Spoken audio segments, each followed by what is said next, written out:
Here at Fast Fact News, we aim to deliver the news fast and in a concise, intelligible form. These days, it's hard to find the time or patience to really know and understand what's happening in the world of news. So, we'll bring you up to speed by dropping the vernacular and making it so easy, even you can understand. We won't waste your time, my time, nobody's time, with the time of day of a time waster. Alright boys, let's get to it.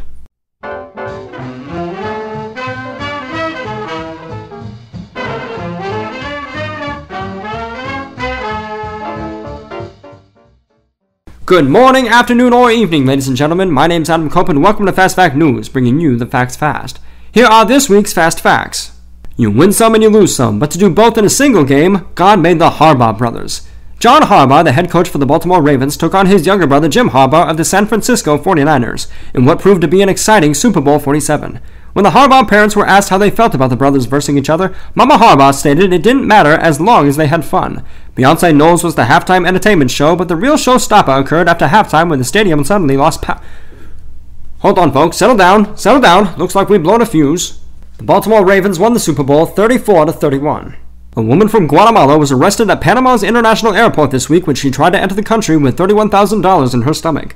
Police say they performed an x-ray of the woman when she fit the bill for suspicious behavior. It cannot be confirmed if the woman actually put her money where her mouth was, but authorities say they wouldn't bet on it. The woman is recovering at a hospital in Panama, while officials hope they hit the jackpot in the investigation. Secretary of State John Kerry, on his first day of work at the State Department, has stated that he has huge heels to fill.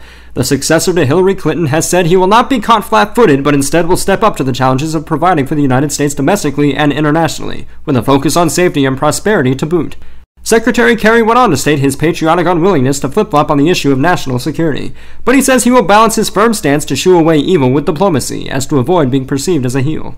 Straight from the horse's mouth, it was a close call for the Burger King fast food chain this week when there arose suspicion that food sold in Ireland and the United Kingdom had been tainted with horse meat.